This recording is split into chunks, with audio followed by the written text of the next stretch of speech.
Masih banyaknya ketimpangan yang selama ini dialami desa membuat pelaksanaan undang-undang desa kerap tidak berjalan secara maksimal. Terlebih, masyarakat desa jarang dilibatkan dalam menentukan kebijakan negara. Kondisi itulah yang melatar belakangi ratusan perangkat desa dari berbagai daerah di Indonesia menyelenggarakan diskusi dalam Kongres Desa di salah satu kampus di Yogyakarta beberapa waktu lalu. Ketua Panitia Kongres Desa Syarif Arifait mengatakan bahwa kegiatan ini merupakan diskusi yang mengkritik petinggi negara.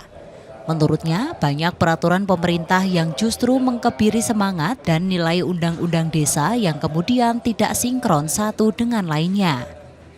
Sehingga melalui kongres ini harapannya tercipta diskusi guna memajukan Indonesia utamanya pada tingkat terbawah yakni desa.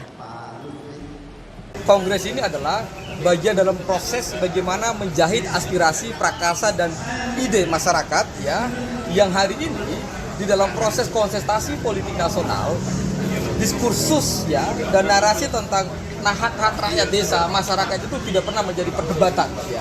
Lalu yang perdebatan di media mainstream, lalu kemudian diskusi para elit hanya bicara soal konglomerasi, bicara soal dinasti, bicara soal drama politik dan lain-lain. Tetapi diskursus soal nasibnya rakyat desa, nasibnya kelompok kecil, UMKM, kemudian ini tidak pernah menjadi diskursus dalam politik nasional kita. Siapapun calon presidennya, ya ini menjadi pokok-pokok pikiran rakyat yang akan kita tuangkan sehingga nanti di dalam menjawab pertanyaan Indonesia Emas 2045 itu siapa sih nanti yang menikmati?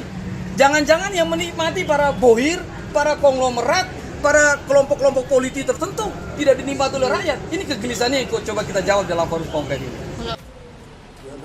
Sementara itu, menurut Ketua Pansus Rancangan Undang-Undang Desa Mukoam, bahwa sejak lahirnya Undang-Undang Desa hingga saat ini belum bisa dilaksanakan sesuai dengan nilai yang terkandung di dalamnya. Hal itu terjadi lantaran kini pemerintah pusat tidak memiliki kesamaan cara pandang terhadap desa yang membuat desa kebingungan dalam menjalankan undang-undang desa. Karena diketahui pemerintah desa sendiri diurus oleh dua kementerian, yakni Kementerian Dalam Negeri dan Kementerian Desa, Pembangunan Daerah Tertinggal dan Transmigrasi Republik Indonesia. Definisi desa itu, mohon maaf ya, tolong dicermati baik-baik. Apa yang tertuang di dalam Undang-Undang 6/2014 berbeda dengan definisi yang ada di dalam Undang-Undang 32/2004. Berbeda dengan Undang-Undang 1299. Berbeda dengan Undang-Undang 579. Berbeda dengan Undang-Undang 575. Itulah yang kemudian bab 1 pasal 1 desa atau desa adat atau yang disebut nama lain itu adalah perubahan dari Kementerian Desa dalam desa sebelumnya. Ini letak politiknya di situ. Usai pelaksanaan kongres tersebut, seluruh perangkat desa menekankan kepada pemerintah agar mengembalikan kedaulatan desa sebagaimana yang diamanatkan dalam Undang-Undang Nomor 6 Tahun 2014 tentang kebutuhan kebijakan penataan dan pengaturan desa yang lebih baik.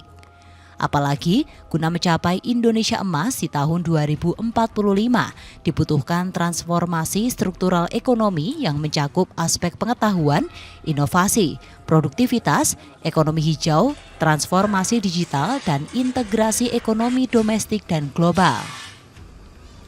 Setidaknya dalam Kongres Desa ini memiliki sejumlah tujuan utama, diantaranya memastikan pembangunan nasional menuju Indonesia Emas 2045 yang bertumpu pada kemajuan dan kedaulatan desa, memastikan daulat ekonomi desa, serta pemenuhan hak masyarakat adat dan desa, memastikan desa berdaulat secara politik dan berkepribadian dalam kebudayaan, serta memastikan kewenangan dan hak desa tidak diamputasi.